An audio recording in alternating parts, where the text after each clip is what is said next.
Hello, good evening, and welcome to the Villa Park podcast. It's me, Rich, on a Friday night. Thank you all for joining us. I'm here with Sam, the main man, to talk all things Aston Villa. We're going to get into pre-season match preview chat as Villa kick on their pre-season tour in America. A bit of transfer talk and just general Aston Villa chat. So get your comments in, get your questions in.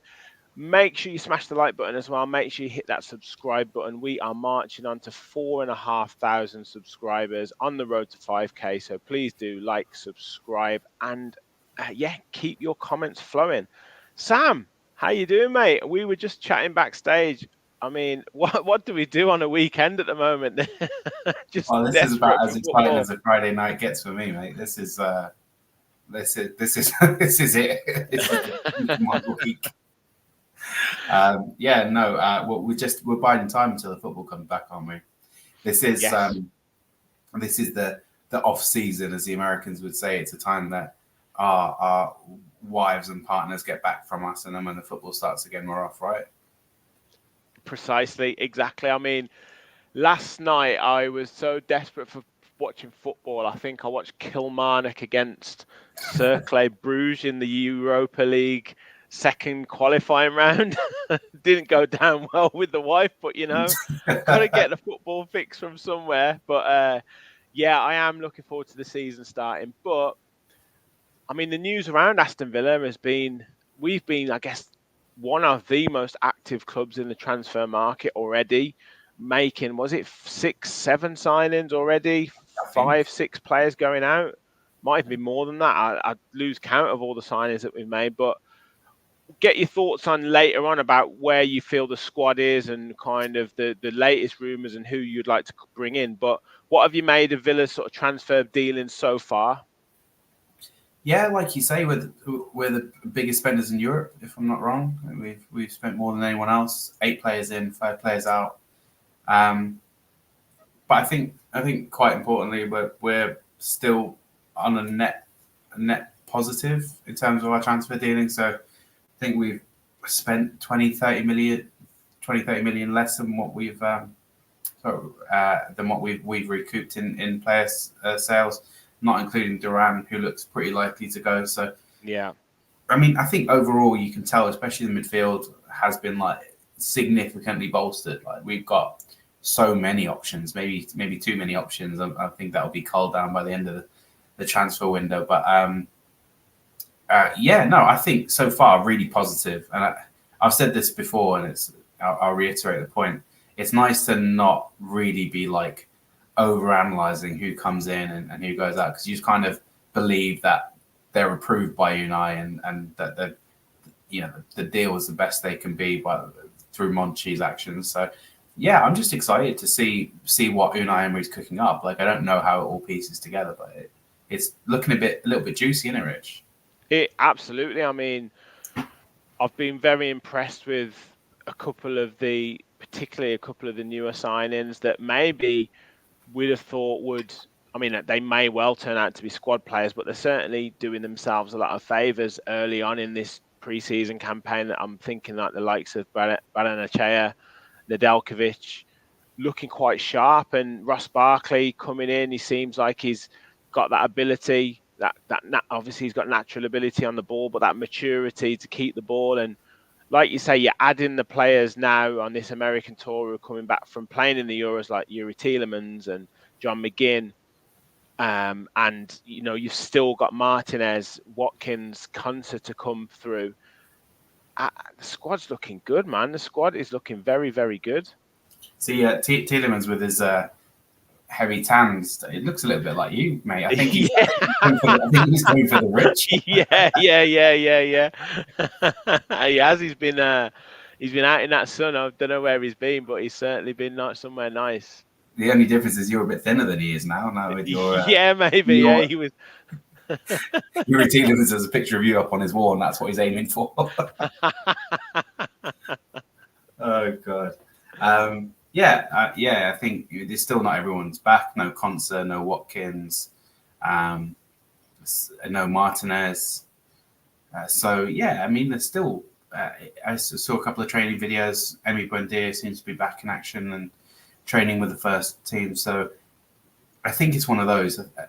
If I'm not wrong, I think our squad currently is too big to be registered for the league next year. Like we still need to get rid of a few players. I'm sure there will be a lot more outgoings and possibly quite a few more incoming players as well. So it's just the question is, and I don't know how you feel about this, Rich, but sometimes when you bring in so many players, you've got such a new squad. Like we'll still have the bones of our squad from last season, but do you think that there is a thing of bringing in too many players like Forest did when they brought in 25 players, whatever it was? And Villa have done it in the past where we've brought in all them French players and they just didn't gel, not because they were all bad players. They went on to do good things like Jordan Amavi and Veretout and Jordan Ayew and players like this who were like decent players, but they just couldn't gel in the time that they had to. You know what I mean? No, I do take your point, and I think I mentioned this to Kev or Martin a couple of weeks ago about the volume of players coming through, and obviously then players going out as well. And like you said, the squad is quite heavy at the moment, so there are going to be more outgoings, whether that be fringe players or it could be one or two players who have played considerable amount of first team games. I'm thinking like Diego Carlos and maybe one or two others. But I think the difference in what we went through last time with when Dean Smith had to sign so many players when we came up is you look at the structure of the club now and the DNA of the club, and everything is done through Unai Emery. Like you said, every player comes in and it's his way, and there's such a solid identity and there's such a kind of process of the type of player that he wants. I think it's a different situation to what we had before. And then the second point is, in many ways, he's got like three sort of tiers of player that he brings in. And I think his magic spot is that 20 to 24-year-old who's had first team experience, maybe even Champions League experience, bit of a rough diamond that he can coach and mold into a top player. I think that's his kind of sweet spot. And if you look at like the certain players that he's brought in, they kind of fit that mold.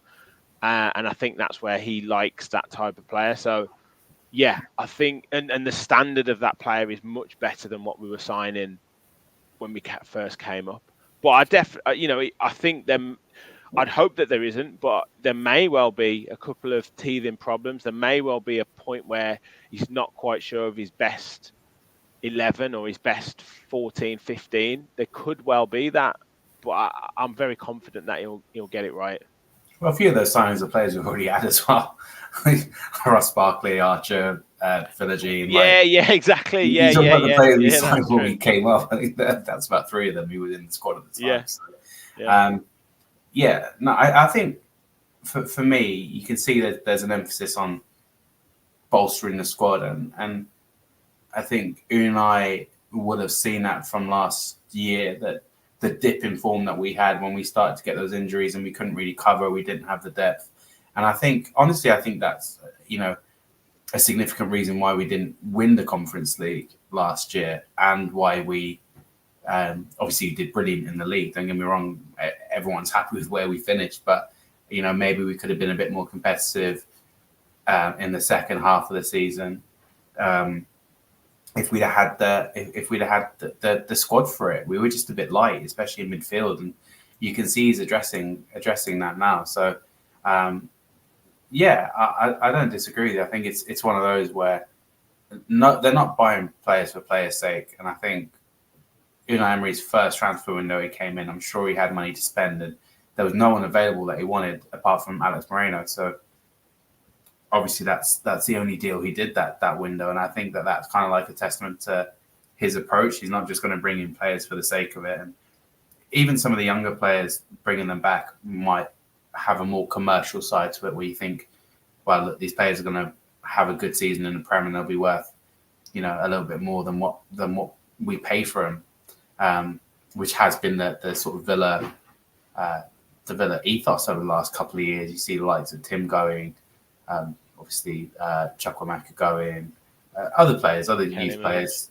Exactly. So, and obviously it looks like John Duran's going to be a young player who was scouted, was given a season to show what he can do, and potentially moved on. Yeah, Yeah, exactly. What do you make of the Amadou Onana signing? Yeah, yeah. Do you know it's really weird? Like I know a few Everton fans, and I've asked the question, and they're very hot and cold with him. To be fair, they don't. They're not like sort of all of them are full of praise, or it's like Marmite. Half of them say he's a horrible signing for them, and he only turned up every other game or every third game, and other Everton fans are gutted that he's gone. But I like his approach to stuff. I like the way he talks and the way he portrays himself, and um, you know, I've seen as much of him play as I watched Everton play last year, so I will have seen him a fair few times. He did always stand out to me as their best or their better player, but it doesn't really say much for an Everton team that weren't great, definitely weren't competing at the level that Villa were, and hope to continue competing at. So I think he could be a real player here. Like, he's 22 years old. I think Unai Emery knows exactly what to do with him. He's absolutely massive, by the way. I've not seen him stand next to anyone who comes anywhere close to his height. So I don't know how tall he is, but by my reckoning, he's at least 7'3". So I think he's going to be good. I really mean it. I'm just excited to see everyone. Even Ross Barkley, a player that we've seen, watched his whole career from when he joined Everton. Maybe this is showing my age a little bit, but I remember like when his first season for Everton, his breakout season, and ever since then, like, he's not a player that I don't know, but I'm still excited to see what he's going to cook up next season and what he's going to produce. And that's the same for all of them. I've got a lot of faith, and I know that a couple of them probably won't work out because that's just the nature of signing. I mean, look at Diaby's one that.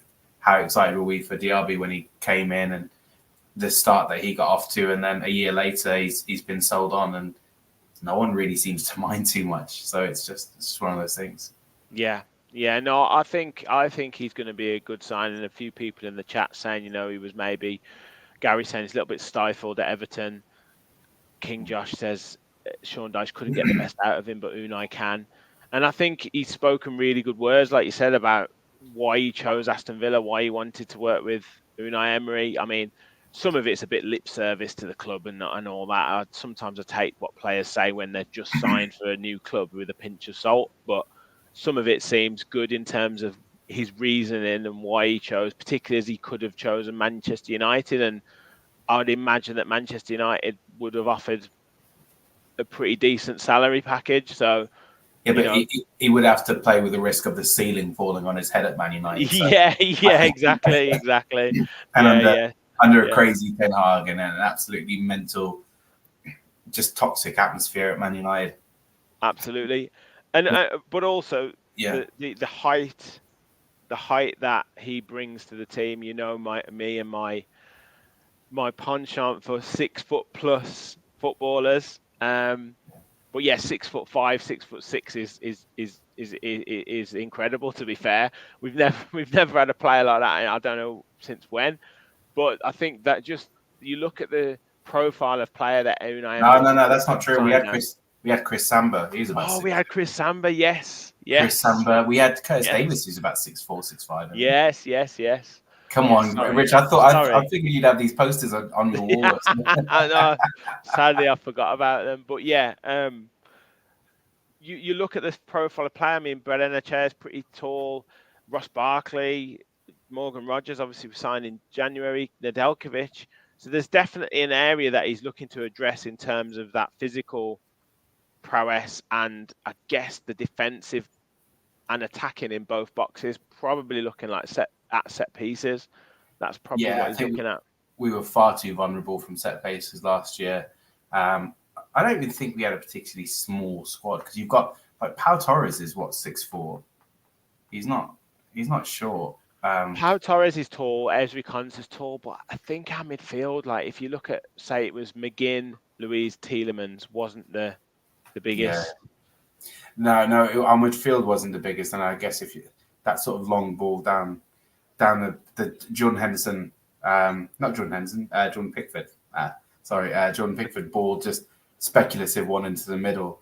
We weren't really winning those too well, but I think it's it will be interesting to see what his role is. And just the last thing about Onana from me is, I'm pretty sure I put this in the chat, but I think the only player I've seen in recent times who sells themselves better is Jude Bellingham.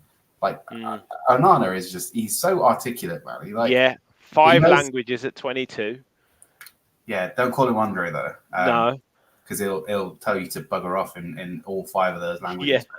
But I think it's just, obviously his languages are impressive, but the way he like articulates himself and his point of view, he doesn't oversell himself, he doesn't undersell himself. He's like, I think he could talk the talk 1,000,000%. We've seen that, but now he has to play at a higher level. I know that he did it at Lille. He played in the Champions League with Lille. But he also, for a 22-year-old, has played at a lot of clubs. So you're going to need to see him sort of like get his feet sort of settled in one place. He's not going to have what he had at Everton, which was just a guaranteed starting place. Because you've got to remember, his competition is Kamara. And Kamara is obviously, all Villa fans love him and know what he can bring on his day. Like on his day, Kamara is one of the best sort of CDM or defensive midfielders around. So I think everyone's going to have to be of the understanding that they're going to be part of a rotation. So excited to see what he does along with everyone else who came in. Yeah. In the chat, we're getting loads of tall players quoted. So John Carew I've had from Paul. How tall is John Carew? Peter Crouch from Ethan. Nicholas Hellenius. Ian Ormondroyd. So we've had a few tall players. So yeah. John Carew was 6'5". Do you know? I thought he was. I know he's bigger than me and you, but I'm only 5'10", so that's not hard. But I didn't know he was 6'5". Wow, there you go. Yeah. So Columbus Crew tomorrow. Villa obviously in the USA on their pre-season tour. They've got 3 games. They've got Columbus Crew, Red Bull, RB Leipzig, and I believe Club America. So 3 decent games, and I guess it's where the pre-season steps up now. Last season went to America and played. I think it was Chelsea, Brentford, and Newcastle, Brentford, and Fulham, wasn't it last season in some sort of 16 tournament? Crack at that. I get it right once. Yeah, fair enough. But this time it's different teams. But what are you kind of expecting from these? Because last season they were fairly intense games for a pre-season. Are you expecting the same, like where the players maybe step up their intensity a little bit? No, Not really. I always think pre-season is quite unimportant in terms of from a competition. It's really, I know everyone says it really is just for fitness, for trying out different things, trying players in different positions, rotating the team, see who works well where. And I don't think it obviously there's no point in playing Warsaw 7 times because you're not going to get a lot of the answers. You don't have the same sort of pressure on you. So sometimes having a better quality of opponent will show you how those players do under a different type of pressure. But no one's really going full pelt apart from Levi Colwill. I don't know if anyone's seen that. With that James video McLean. Him and James McLean. They meant it. But yeah, it's a tough one. I don't think it would be nice to have played someone a bit more robust. But I think as well, a lot of the top teams have got players out from the Euros and from X, Y, and Z. Yeah, true. Wouldn't worry about it. Yeah. You mentioned Emi Buendia before, looking fairly sharp in training. They're featuring him quite heavily now in the training videos. We didn't see him in the Walsall and the Spartak Trnava game. Are you expecting to see him make an appearance over these next 2 or 3 games? Maybe. I mean, they could very well be putting him in the shop window, reminding people that he's fit. Like, it's a tough one with Emi Buendia because I've always been a big fan of his, and I like his style. We've not really seen him in this team that has more confidence, that is used to success, and see how he fits into it. By my reckoning, I don't know.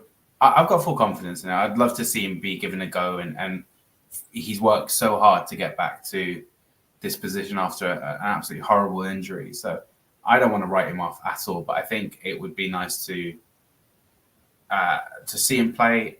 but I also am very much in the back of my mind caveating that with there's a good chance that he doesn't stay at Villa past the summer, especially if, and I'm sure we'll get onto this, but if the rumours are true and we're looking at João Felix, then I don't see where Buendia fits into that, especially with the other options that we have, like the Morgan Rogers and Jacob Ramsey's and whatever.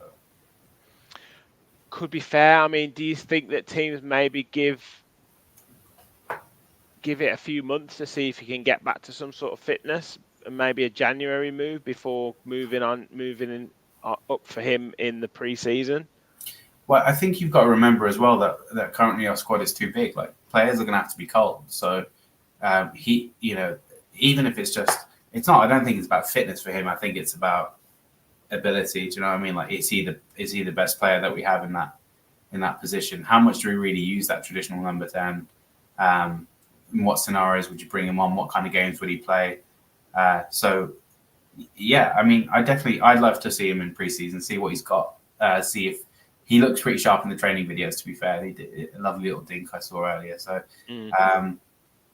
yeah, and I've just seen the comment from Gary saying Buendia won't go until he's worth something again. But you've got to remember with Villa, what he's worth is possibly a cut in his wages, and Villa are a club that have been known in the past historically to cut their losses with players, and generally we give them away for free if we can. So I don't know. I'd like to see him play. I'd like to see him giving a go because I think he's worked hard. He's been with us for a good while now, and when he was at Norwich, I know it's a very different level, but he was amongst the better performers in the whole league, and that was at Norwich. But post injury, some players don't make it all the way back. They're not the same player that they once were. And it also obviously begs the question about Tyrone Mings as well, where he is. Lots of people in the chat talking about him. So he hasn't travelled with the squad to the States. So that looks like it's going to be a longer injury to come back from. And is he going to come back the same player as well? I'm always persona non grata on this show anyway. I think, I don't know, maybe his time at Villa is done. You look at his age, you look at how serious an injury it was, look at the quality of the players that we're bringing in.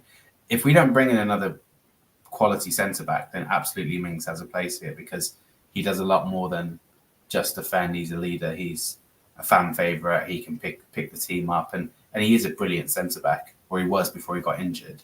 But I feel like if we do sign another centre-back, especially a left-sided centre-back, then I'm not sure that Mings is coming back. But I don't know. Like everyone else, I'd love to see him back, and I'd love to see him back to his best. I think we could have used him last year, 100%. No, definitely. Certain games, you think that leadership, that character, and just for a squad player, we would have needed him. Regarding pre-season, any other players that you're looking forward to seeing? Cameron Archer got a goal the other night. Yeah, and I've seen what he's got to offer. Before I go into Cameron Archer, we're talking about tall players. We've completely forgot about Tyrone Mings, who's 6'5" as well. Yes. I've seen that goal from like 7 angles, and I still don't know how it went in. I don't know if it was in the bottom corner, if it went through the keeper, or if it was good. But I mean, that's what Archer does, doesn't he? He's a bagsman, and I genuinely believe if John Duran goes and we don't sign another out-and-out striker, say, for example, if we sign Felix and his position is to drop him behind Ollie Watkins and not be a like-for-like replacement, then I think Cameron Archer will do a job. I really do. A lot of people say he's not good enough and, quote his record at Sheffield United, but we're not the same. And I think I'd love to see Cameron Archer be given a go. It's maybe in early stages of the cup games. Obviously, it's not like last year when we were in the Conference League and you could maybe play a lesser team against some, Czechoslovakian team that no one's ever heard of. Like, this is Champions League. You can't mess around. So I wouldn't imagine him being dropped in for any of the European games, but maybe the cup games, maybe the odd game. I think the most important thing is we need to rotate Ollie. We need to keep him fit. and fresh for the whole season. I know he doesn't get injured a lot, but he was definitely running on empty. Plus, he's been away with England, made it all the way to the final. Emotionally scoring that goal against the Netherlands as well, he's going to be knackered. Like, we need to preserve him, and we need to make sure that we rotate enough to keep him at his best when we need him. Because I think at the end of the season, he kind of petered out a little bit, and that's not what you want. Yeah, a lot of chat and a lot of praise for Morgan Rogers at the start of this pre-season. Are you expecting big things from him this coming season? Oh, he looks quality, doesn't he? He looks so good. He's looked brilliant since he's come in, to be fair. And he was a product of the injuries that we had, was kind of given a chance when Jacob Ramsey got injured. And I tell you what, he's taking it with both hands. I think he's absolutely sensational. Like, what a player, what a baller, good awareness, great feet. He's quite tall as well, Morgan Rogers. He is. Yeah, I mentioned him. Yeah.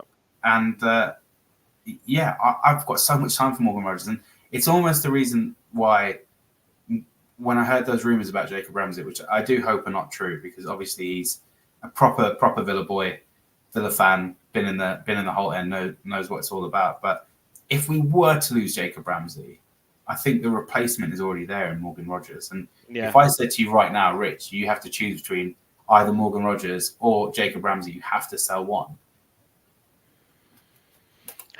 I'd say sell. Oh, man, this is.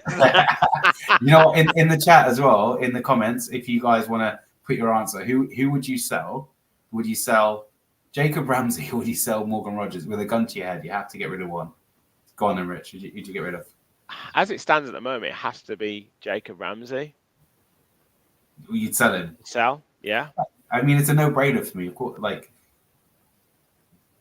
just off performance and consistency of performance as well. Yeah, I know it's a horrible question, Rachel. I'm really sorry, but it's a good one. Just Rise got it right. Jacob Rogers would sell him.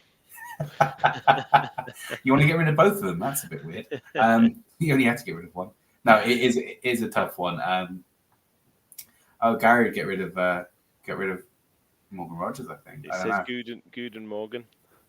Yeah, I mean that could mean anything really. Yeah, I know it means in German, but I mean in this context. But I don't want to entertain that question. It's a horrible question. You already answered it, Rich. You could have done what the rest of the Well, you got it. You put the question in front of me. I have to answer the questions.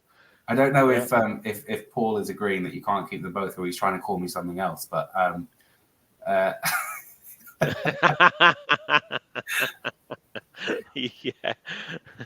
PJJ, it's not fair. Yeah, we definitely sell Olsen instead. Definitely US. Definitely. Yeah. He's like Scott Carson. He's just good for the vibes.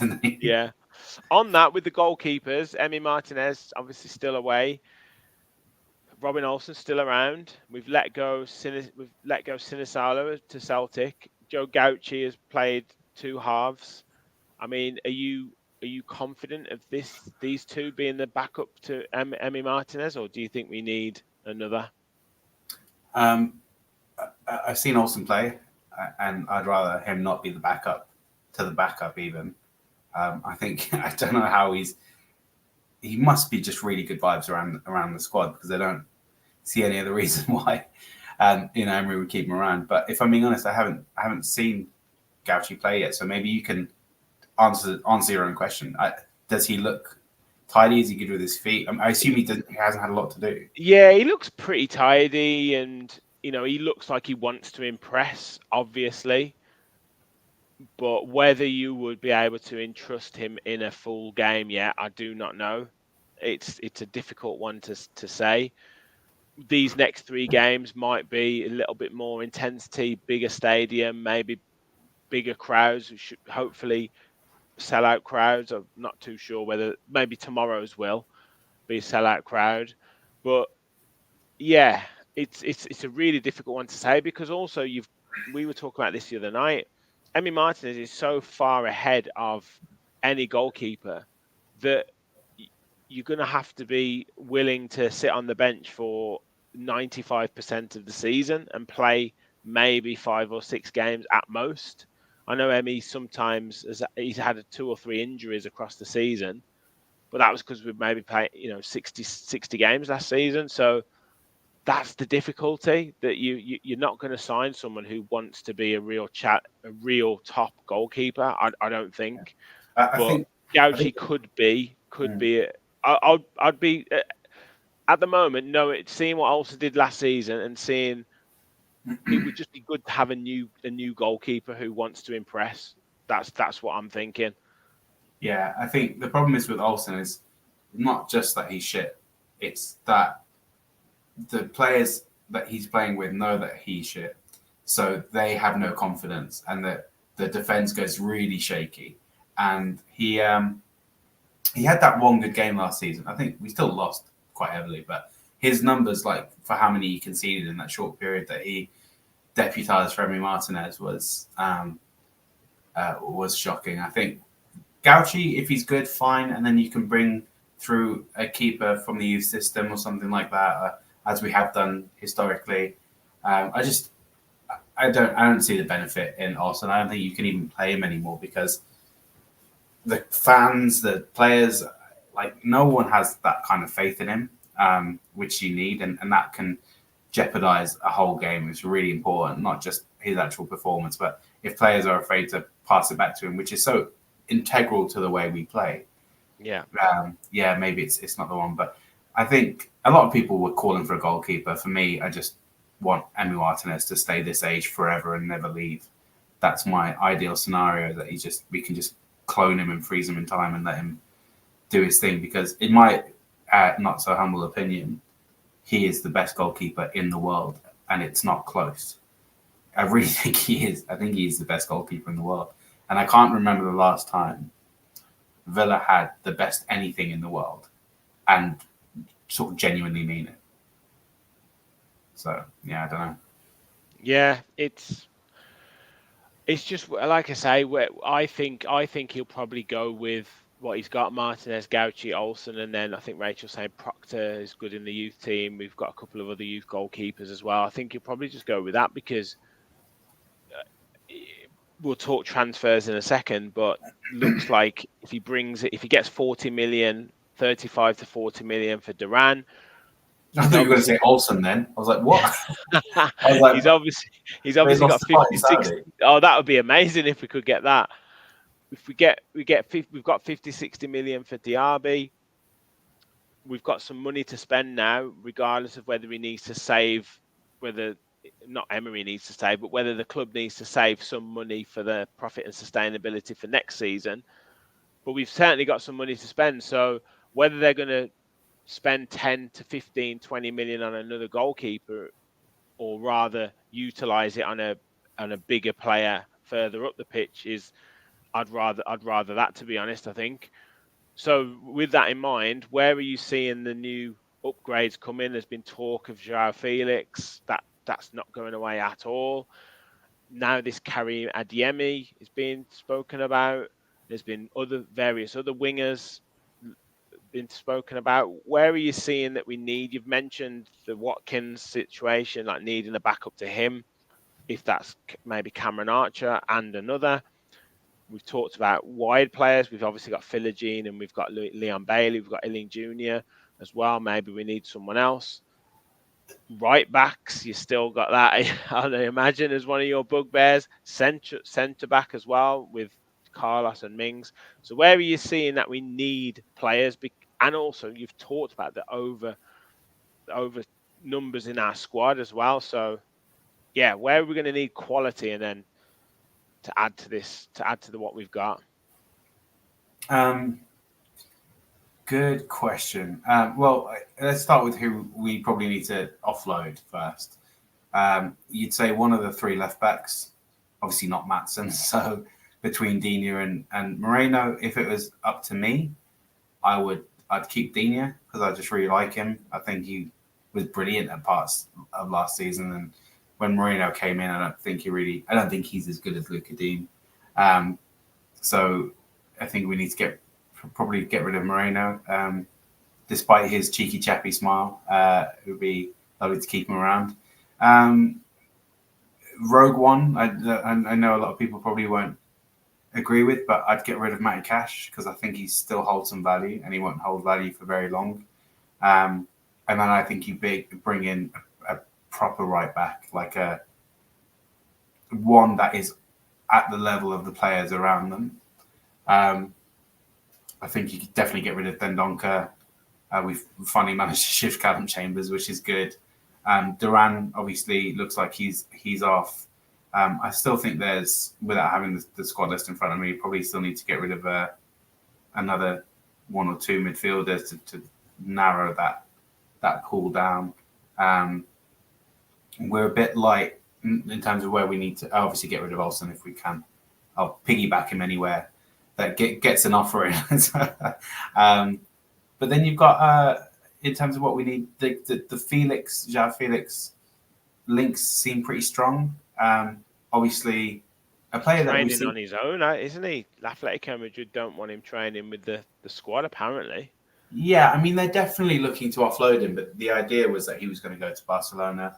But then they couldn't afford it, and Barcelona, I think, are still interested in Nico Williams, which for me would be the ideal signing. That's really where you want to be as a team. If you can beat Barcelona to the post for Nico Williams, and you know that you're on something.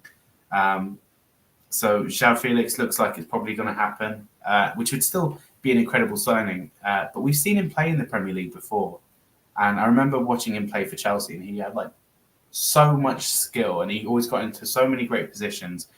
But the two things that he wasn't very good at, he's not a very clinical finisher, or he wasn't whilst he was at Chelsea. And he also doesn't have the best passing range. And from what I understand, the idea is to bring in João Felix so that he can pass through that low block that we struggled with so many times last year. And it's great that the club have identified that all these things that we're talking about, and they're like they're already fixing it.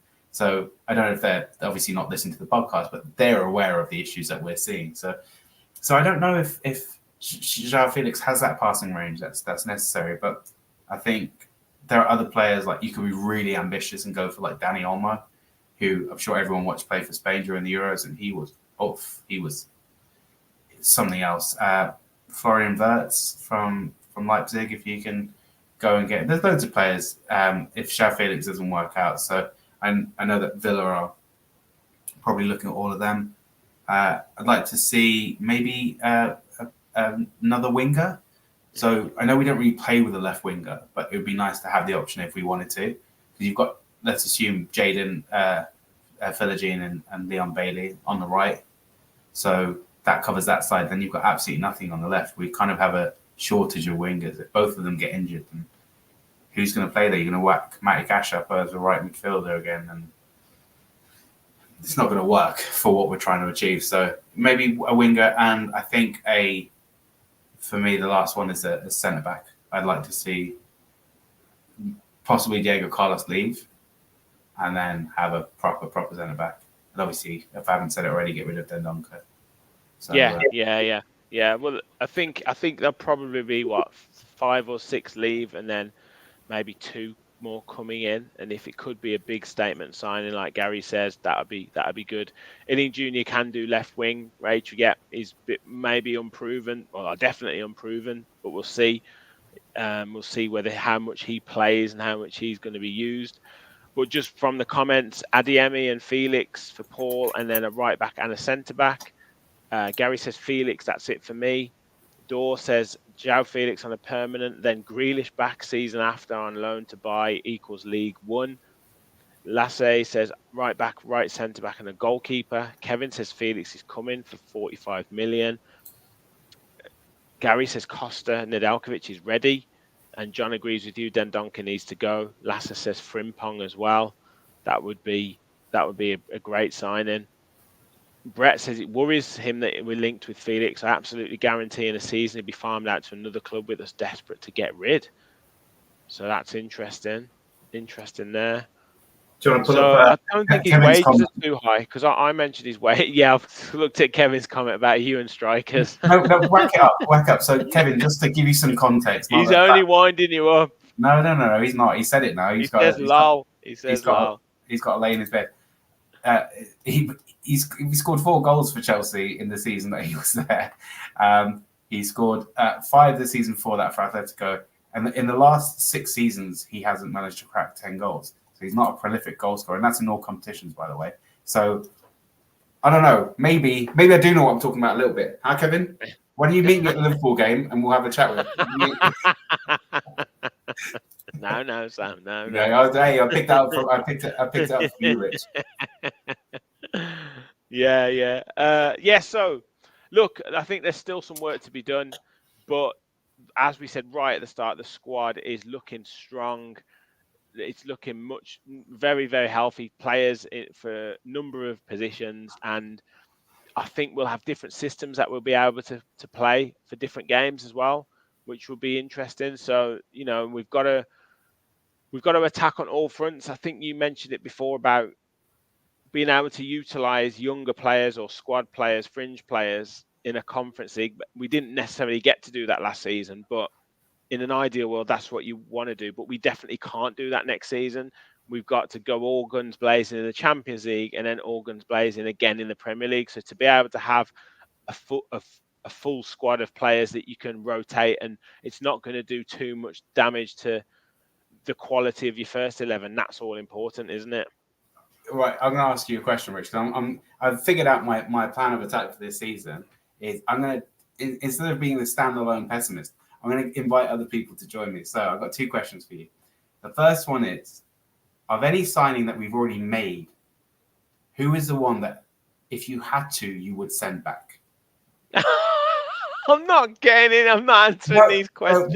Rich, you have to answer the question. It's for the people. It's the content. Who would you send back? If you had to send one that we've already signed this season, haven't seen play, who are you sending back? Lewis Dobbin. I completely forgot we even signed it.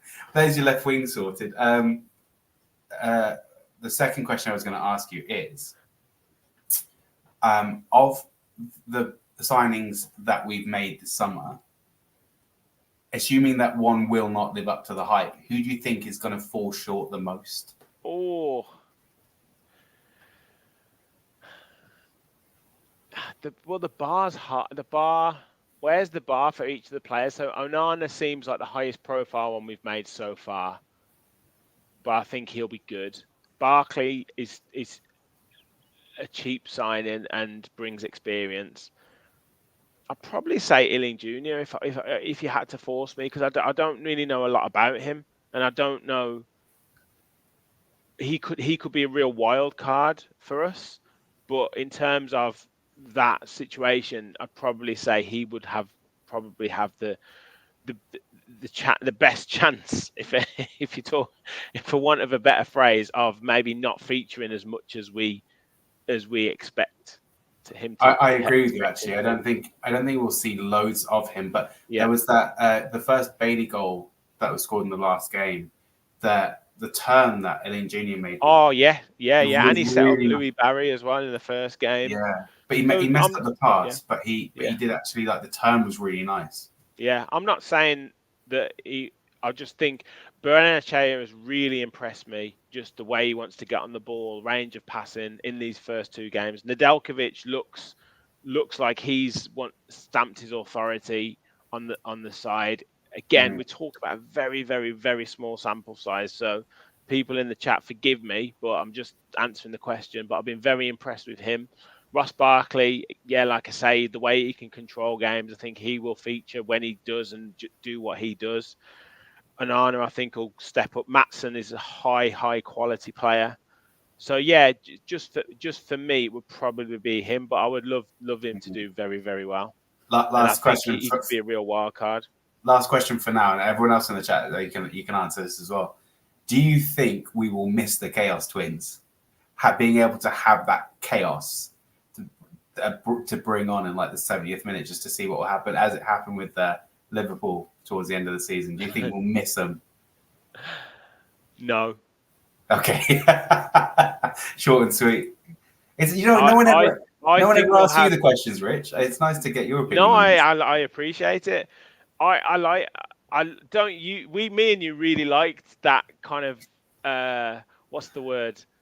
obviously the chaos, but we liked having that option of them two just coming on and causing just complete havoc, and you didn't know what you were going to get. But I do think that having the likes of, let's say, for example, Bailey starts, having the likes of Philogene to come off the bench, and whatever the midfield combination you've got, you can bring Barkley on to control a game. You could bring Tielemans on to change it. You could bring Ramsey or Rogers on at different times. You could bring even Buendia on if he's on the bench. You've got so many options to bring on. The only area where I'm probably saying we haven't necessarily got a different option right now is probably that striking position. So if you could get Duran like fully on board mentally and like fully invested in the project to just do what he had to do, would you keep him at Villa? Although I've just seen that in the chat, someone says that he's doing the iron sign on Instagram, so I assume he's gone. Yeah, I think he's gone.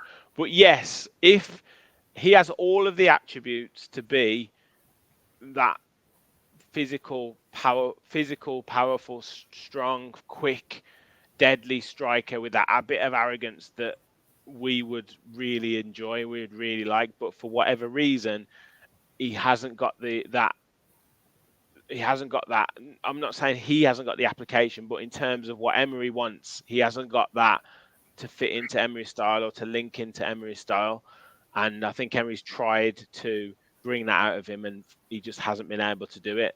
So, but other clubs can obviously see that talent and obviously see that ability, and they're willing to take that chance because he's got that. He's got all the attributes to do it. So if in answer to your question, I would definitely, if he was happy to be playing 10 to 15 games, 10 starts a season and making sort of 20 to 25 appearances, then I'd keep him 100%. It reminds me of Balotelli a lot. Like ability and just a couple of screws loose. But interesting. It's an interesting question. I really liked Duran last season, by the way, for what it's worth. I know that people didn't like his off-pitch antics, and that's fine. I don't disagree with them. But I think on the pitch, he showed that he had bags of quality. Some of the goals he scored, his hold-up play. You talk about having a big, strong player up front, someone who's not going to be afraid or shy away from the likes of a Van Dijk or a big player at centre-back. Duran fits that profile perfectly, and I think he's as good as a backup to Ollie Watkins as you can really hope to get. And his goals to minutes ratio was better than a lot of top strikers last season, better than Callum Wilson, better than Ivan Toney, and he barely played. And he still got a good number of goals. I've got another question for you, Rich. Do you think we're going to miss the goals that we're going to lose through Duran, Diaby, and Douglas Luiz? Where do you think we're going to make them up? That is a very good question, and I don't think. Well, I'm concerned about that. Yeah, I think you'd be stupid not to consider that missing the goals. 10 goals, 9 assists in all competitions for Diaby. Was it 10 goals, 6 assists for Luiz? And Duran, was it not 8 goals across the season or something? So there's and the threat as well that they offer. So I think that is a bit of a concern. It is a concern. But I've got confidence in Unai, and I could see why he probably wants a João Felix and maybe one other attacking option, because that is a little bit of a concern at the moment. 30 odd goals, 25 odd assists. Where are they coming from? Morgan Rogers have a bigger season. Leon Bailey again. Ollie Watkins. But Leon Bailey got his 16. Yeah. I don't think you can quote players that were there last season. Jacob Ramsey, if he can come back to some form of fitness. But I've already said it's a concern. Yeah. Right. Philogene has a great season last season, but it's a completely different ball game in the Premier League. So it is a slight concern. Onana, I don't know. Could he chip in with 5-6 goals? He scored 4 goals in 75. Yeah, I know. Yeah. It's interesting. I'm not saying we won't make it up. I'm just saying it's interesting to think where it will. Will Berenajay, will Ross Barkley chip in with a few? Will we get more goals from the defenders? We missed a lot of centre-back goals from corners. Set pieces in both boxes, we really do need to improve. Really do. We scored some innovative set pieces, but we didn't score many basic put the ball in the box centre back heads it in. And I think of like Arsenal, how many goals Gabriel and what's the other guy's name? Saliba. Saliba. Yeah. I think of the goals that they scored, and in particularly the business end of the season, it can make such a difference. Goals from set pieces, and towards the back end of the season, we were terrible off set pieces. Well, So yeah, set pieces. Who takes penalties now? Do you think it goes back to Watkins or? no. But I'm glad you said it and not me, because it would have been biased if I said it. it's a good question, though. Does Yuri take them? Does Yuri take them, though? Is he guaranteed to play? No, I think Yuri Tielemans a starter, 100%. I think now the reason that we were able to get rid of Dougie is because we already have Yuri. Like, in my mind, Yuri Tielemans is the replacement for Dougie Luiz, which is why I don't talk about a replacement for him, because we've already got it. I don't think that their skill sets are too dissimilar. I actually prefer Tielemans playing deeper than Dougie. It's more comfortable at it. His passing range isn't that different, and I think there are. I can say this now that Douglas Luiz is gone. I think Tielemans is a better player than Douglas Luiz. So at his best, I think Dougie was probably a bit more consistent. I just love the way Yuri moves the ball quicker. He does. He sees things quicker. Yes, he might give the ball away slightly more, but he sees the pass quicker. I really like that about him. You know, you look to that goal, the Man City game, the Arsenal game, where he can do things within 1 and 2 touch. Like his first touch is in his head, which allows him to play the first time pass. Whereas I think Douglas Luiz is obviously a different type of player, but I always felt like he would slow the game down a little bit too much for my liking. I agree. And we spoke last season about him being a bit cavalier and a little bit lackadaisical on the ball. And I think Yuri Tielemans kind of paved the way for Dougie to move on. Him and Alicia Lehmann, who I do think is sort of a decent footballer. I've talked about Alicia Lehmann now, but I would be glad to stop seeing this Coronation Street narrative around Douglas Luiz and his girlfriend. Like, that's not. I don't like it. It's just nothing to do with football. Can we just get the Love Island element of that out of the club? But I think Tielemans might be on penalties. I think if Felix comes in, he'll probably be on penalties. Do you think, apart from Felix, do you think there's anyone else that's coming in from the mumblings and rumours that you've heard? I've taken over as host, by the way, Rich, and now it's fine. The wide players, we just seem to be linked with a different one every day. So this Emi seems like he's been linked quite heavily. It was Kulusevski the other day as well, was being linked. So I do think he's in the market for. It's difficult to know. Obviously, which ones are Emery, Villa are actually going for, or which ones the agents are touting around, and that's, I guess, the difficult thing. But I definitely see a wide player coming in. Who that is, I don't know. You know much about Karim Adeyemi? Have you seen him play much? No, just from Borussia Dortmund, a couple of Champions League games. Looks very, very quick. Not the greatest of finishers, but yeah, you've just summed him up. Really, that's his MO. Yeah. He's rapid, and he's not the best finisher in the world, but he's still young. He could be a good player. I wouldn't want Kulusevski though. Well, no, not for me. I heard Mason Mount as well yesterday. I did see that, actually. Absolutely not for me either. I don't think Mason Mount's been great anywhere he's been, actually. No. I'm glad that Lo Celso's still doing the rounds as well. Lo Celso, do we need another centre mid, though? No, I don't think so. It doesn't make sense to me, Lo Celso. I thought he was quite good against us last season. Yeah. He scored that goal. He scored a very good goal, but he's not. I don't even think he's better than the players we've already got. So I don't know. I think Felix comes in, and I think they keep their powder dry until towards the end of the window, and they'll see what the squad situation is towards the end of the window and whether a loan move can be done or something like that. Because there's always some sort of injury that happens. There's always some sort of do we if we don't get off to the start that we've wanted, and he maybe needs to freshen it up. There's always something that happens at the deadline, because there's obviously three games that are played before 3 or 4 games that are played before the transfer window closes. So I would see something happening towards the end of the window. Maybe this Hermoso guy comes in as well on a free.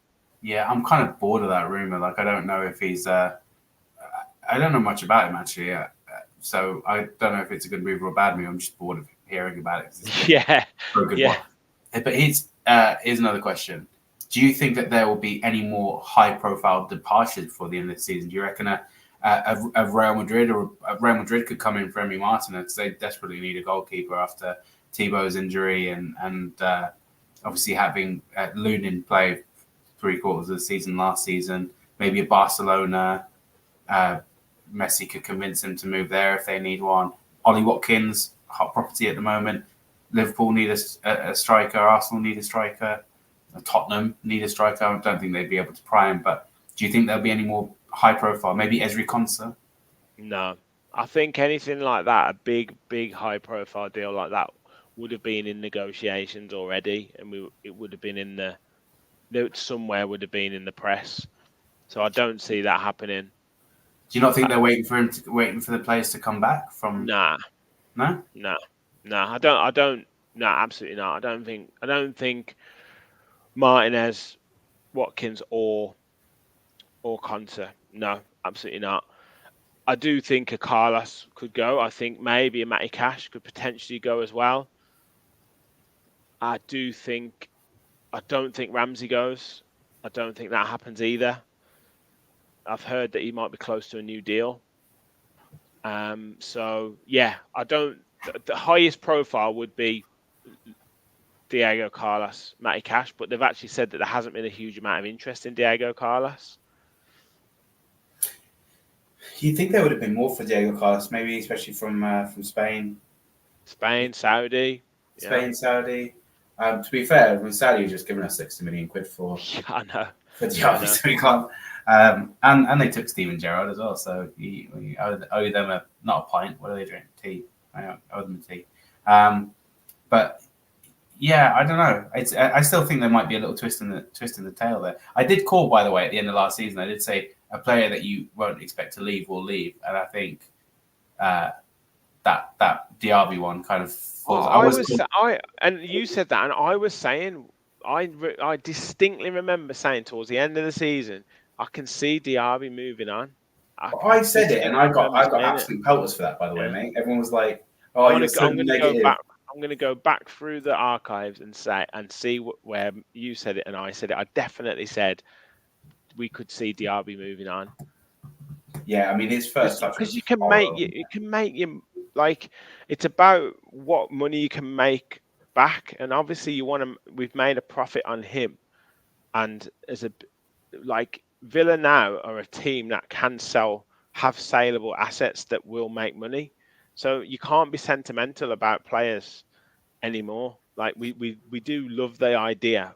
Obviously, some of them we can be, but in general rule, if we have to sell someone to improve other areas of the squad, or you're going to make good profit on players who have done well for you or whatever, you have to kind of accept that, because we're in a different stratosphere now as a club.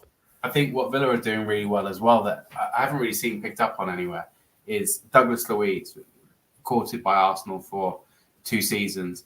We managed to get him to play in Italy, so he's not a massive threat to us. Diaby, don't sell him in England. Duran, obviously going to West Ham, but I'm sure he could have maybe gone somewhere where he may have been a bit more competitive against us. Although if he does move to West Ham, he will 100% score against us, because that's just the way life goes. But I think we're doing a good job of trying to not feed competitors anymore. Even some of the deals that we've done, like we're doing them with Everton, we're not. I don't think we're really necessarily strengthening the people around us, which is good. And another point, actually, Rich, would be interesting to get your take on it. What do you think about the rest of the clubs in the league not really doing much? There's no action really going on in the transfer window. Why do you think that is? It's a great question. I asked this to Kev the other night, and I was thinking Liverpool is a bit of a puzzling one. They haven't made any signings yet, and he's playing his cards very close to his chest with regards to what he's going to do. Honestly, like he's saying that the squads are very, very high quality at the moment. That's an interesting one because are the coffers a little bit dry with Liverpool? Have they got actually any money to spend, and is that why Klopp moved on and they've brought Arne Slot in is saying like, look, this is your huge opportunity, but you haven't really got a lot to deal with here. Manchester United, they've been fairly active. They've started to do a bit, made a couple of, I guess, Who have they signed? signings. Xerxes and Never heard of him next. Yallo or something. The 19 Oh yeah. 50 million. Nah, never heard of either. Man City have been quiet. They've made a couple of younger players signings. Yeah, I don't. It's. I think we've done some really good business, some really good wheeler dealing. I'm surprised that Newcastle haven't made many signings as well. I don't. I think there's not all happy in the camp with Eddie Howe and everything there. I think if you listen to his interview the other day, he was kind of very guarded about his interest in England and said that if Newcastle want him and want to back him, then he's committed. That's basically what he said. But they haven't made any signs. I've heard that they're looking at Noni Madueke from Chelsea. That's who they're going big on. But I'm really happy with what Villa are doing at the moment. And I think, and it's interesting because some of the YouTubers, the content creators are now, and Talk Sport and stuff are now putting Villa in the conversation. Now we are in the Champions League, but maybe saying that we can gate crash the top three now. Maybe we're competing with the likes of Liverpool now for that top three. And I'm interested at Tottenham. Obviously, they've signed Archie Gray from Leeds, but they haven't done a lot either. So we can maybe steal a march on some of these clubs. Yeah, and I think Liverpool, especially, like we've seen it with Arsenal and Man United post Wenger, post Fergie. That post big manager who's been there for a decade or so is not easy. It's not an easy thing to sort of just adjust out of, and it normally is preceded by a good dip in form for a couple of years at least until the club sort of. Well, it never really did happen for Man United post Fergie. They still haven't returned to their form glory. So it's a really, really interesting one. I don't, you can never count out these teams, and I still by no means expect to be in the top four next season. But I think the odds that you get for it are definitely I was going to go through some questions from the chat, guys. But I haven't even said hit the like button either. We've got about 350 watching across X and YouTube, which is just fantastic. But people, please do smash the like button. I haven't checked how many we've got on YouTube. Hit the subscribe button if you are new. We are very, very, very close to 4,500 subscribers. We want to hit 5K before the season starts. That would be just amazing. And if you do want to become a member, we've got a members only prize coming up very soon. I have an exclusive Unai Emery's Champions League European Tour key ring from Matty723 to give away to one lucky member. I will do that draw probably next week on the Fans Forum show. So if you want to become a member, click the link at the top of the chat. Just $1.99 to become an official Villa Park Pod follower. But yes. Can I join that? Can I enter that competition or not? If you become a member, you can, yeah. Sorry, because I feel like I've won one. And I was disallowed. And Martin's won about 7, by the way. He hasn't. His dad won 1. No, I'm not having this. But guys and girls in the chat, I'm just saying, until justice for Sam, until I get he's a member as well, Martin Senior. But Chris Veyer says Villa 66-1 for the title. What do we reckon? Well, I'm going to whack a tenner on it because I do that every year, regardless of what the odds are. I'll also put some money for us. Do you know what? Why not?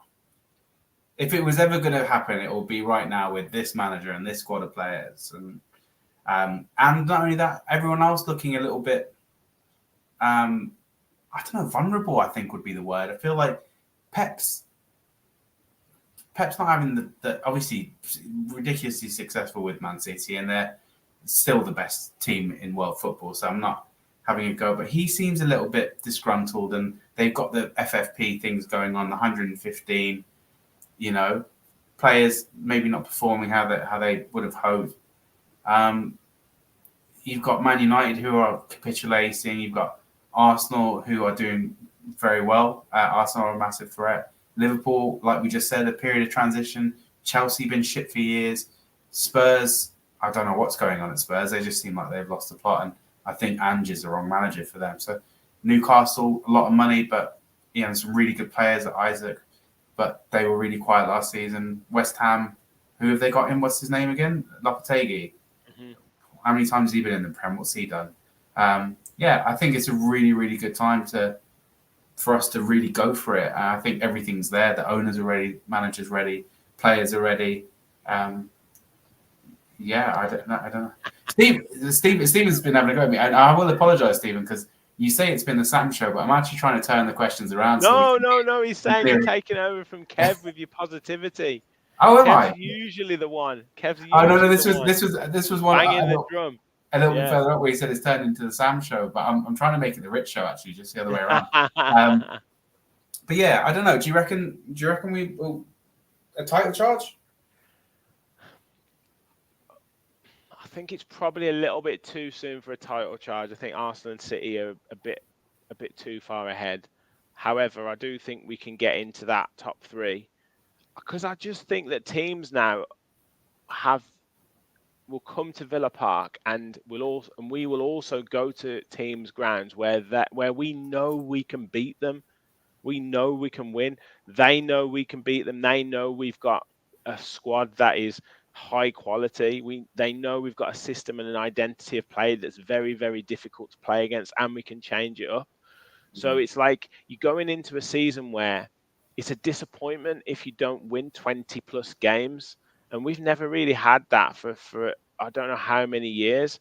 So at the moment now, if we get it right with kind of the mentality and the systems of play, it'll be about how we do against those top sides. And if we can do a similar thing to last season and do the double over Arsenal, beat Man City, if we can get a couple of victories against Liverpool, Man United, then why not? Why couldn't we?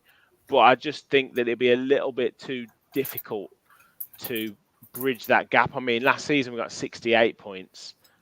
Arsenal got 89 points and didn't win the league. So you're talking a ridiculous amount of points to try and get.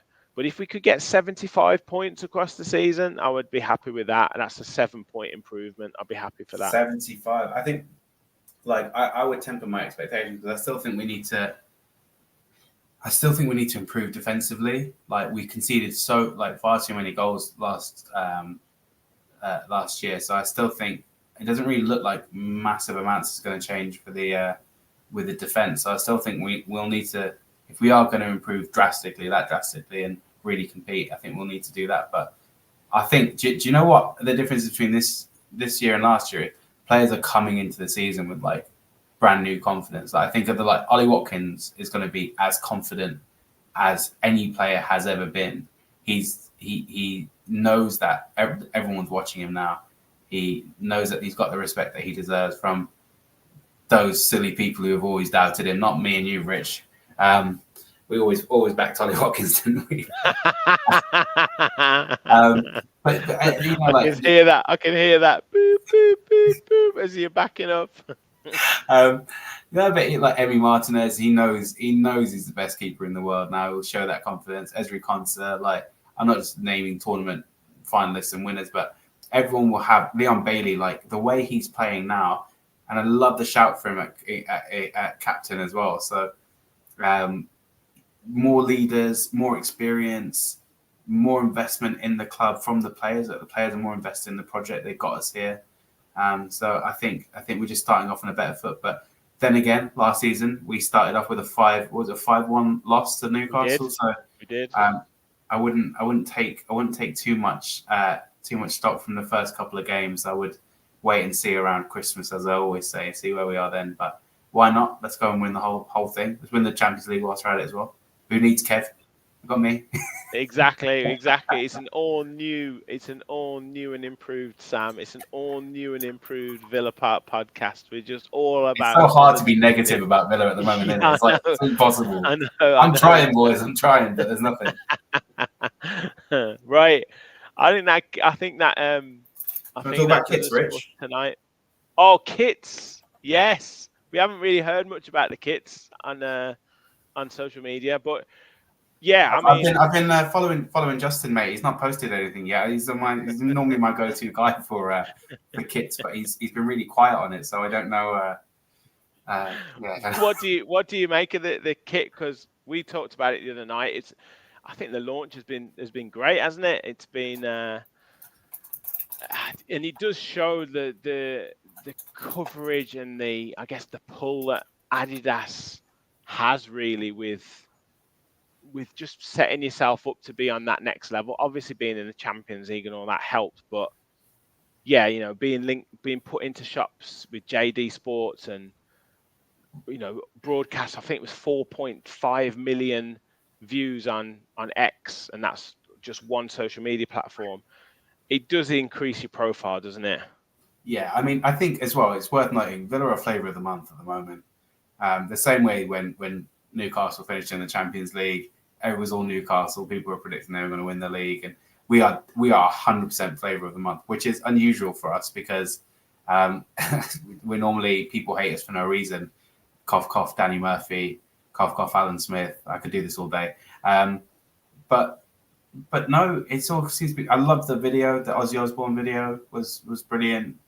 Not just Ozzy Osbourne, a lot of Birmingham locals and legends, and I think I like the kit. I think the kit's really nice. I think you and I are probably quite aligned on not being as fussed about the kit as some other people within the podcast. Yeah, But Martin absolutely loves it. oh my god, George loves getting his kits. Kev loves it, obviously. I'm just like, I don't care. I'm really happy it's Adidas. I'm really happy it's Adidas Yeah. because that's the only sport brand I wear. So I will be getting the training kit, which I don't usually do. I don't really buy any Aston Villa stuff. I get Villa stuff for Aiden, so I'll get him the kit. He actually wants the goalie kit because he's a goalkeeper. So that hasn't been released yet, has it? The home Yeah. goalkeeper. Well, we know stuff. what. Yeah, we know what it We looks know like. what it is. I just don't know if you can buy it yet. Oh, yeah. I haven't seen it on the site yet. It's the same as the Argentina one, isn't it? Yes, I know. I know. I mean, I don't know if that's a nice touch or if it's just lazy, but I'm I was gonna say I don't quite know what to make of that, but yeah, they're just gone. Well, we'll do a claret and blue template kit for you, but we're just gonna give you the Argentina one because he might as well just bring it back from the Copa America with him. To be fair, if it keeps him happy, then I couldn't Yeah. care less. But I think no, I've always wanted to see an Adidas kit. I think Adidas football kits are my favorite. So I'm buzzing to see it. Obviously, I think I wouldn't say it's underwhelming. It looks really really nice, but obviously it is just one of their template things. I think next season, maybe with a bit more time, I hear we might get something a bit more bespoke, a little bit more exciting. But I think it's just the caliber of the club. Do you know what I mean? No more Diodora and stuff like that. It's Adidas. It's everything's high profile, and I think part of that is to maybe distract from some of the pricing stuff. And it's definitely a revenue generating stream. Like they want you to go in. We will. I mean, it's broken all records so far, and it does get the general football supporter buying your kit more. It being in a shop like JD, it being brought like around the world and on the Adidas websites and stuff. So whatever triggers they've got to hit in terms of sales, I'm sure they will be well on track to hit that, to move up the tiers within Adidas's, How much is it actually the top? I haven't, because I was telling you that my tradition for my Villa kit, what I do is I go to the first game of the season, first home game of the season, and I will go to the club shop after the game, and whoever has impressed me most in the first game of the season, that's the shirt I buy. That's the name I get on the back of my shirt. So I don't normally pre-order them, but I haven't seen how much it costs. Are they expensive? Or? It's slightly less expensive than I think they thought it was going to be. Than I think fans thought it was going to be. It's £55 for the kids top. Oof. It's £80 for the adults standard shirt, and then it's £110 for what they call the authentic or Oh, is pro. that the one if you've got like a 6-pack? Yeah. Although I think the sizing's a little bit more generous this time round. I think it's a little bit more true to Okay. size. So I can get yeah. away with a large instead of an XL. Not sure. Oh, get fucked, Rich. trying to watch my language. There you go. You're getting a Watkins shirt as well. Last season I said if he got 20 goals, I would get a Watkins shirt for this season, but 19, unfortunately, damn. You know what? I might get it anyway, just for kicks, and just a little bit of info for people who are watching, just in case. If you buy the kit, this is what I found. If you buy the kit at JD, you cannot get it customized at Villa Park at the Villa store. That's right. So just in case anyone else is planning on, because that was my plan. I was just going to buy it from the JD next to me and get the name on later, but apparently you're not allowed to do that. So yeah, well, very exciting times, Rich. Very exciting. Wait and see. Yeah, it is. There's nothing else to. There's just no negativity at the moment, and it's great to be. I tried my best, Rich. You did. You tried your best. But you just can't at the moment, mate. I mean, we've got over 350 watching as well, which is just crazy at 10:20 on a Friday night. And Colin Smith has given us a €5 super sticker. So amazing stuff. Thank you, Colin. Rich will pocket that, Colin. Don't worry about that. That awkward laughter, by the way, guys. That is guilt. That's what that. Yeah, it's all guilt. Yeah. You come on one podcast in 3 months, and then you'll there's been no football. Yeah. You got to keep working, mate. You got to keep the channel going. Michelle with a $4.99 super sticker as well. Look at this. They're all flowing in now, Sam. They're all flowing in. The last one I did was just before the Euros final. I feel like I'm getting. Okay, I'll let you off then. I'll let you off. Yeah, fair enough. Well, thank you, Michelle. Thank you, much appreciated. Very much. And we love everyone. We love everyone for supporting the channel. I mean, I do sometimes like have to take a little step back because we're over. I posted the other day to the group. We were over like 600,000 views on the channel, nearly 4,500 subscribers. It is a bit crazy, isn't it, Sam? When you think about it, sometimes. Yeah, well, we always go back to the same thing, but I do genuinely remember one person watching. So yeah, it's lovely that we have it. We have this like really nice community. We have people who are tuning in for the first time, or like I've only been here a few times, and you've got the usuals like Michelle and Rachel and Gary and everyone else who come back time and time again. And it is nice. It's really nice to like be able to pass the time until the season starts again with like-minded people. And it's lovely. Do you know the best thing is that everyone's got a different opinion, and this is kind of like a really good forum for it. So yeah, I'm a big fan. Thank you guys for watching us. Like Rich says, he normally does the like and subscribe thing, but do like and subscribe. It's really good for Rich's bank balance. So make sure you. I wish. Why did you? No, it all goes back into the channel to try and help get stuff done and bring you guys some more content. So fingers crossed, we've got a lot more stuff planned for next season as well.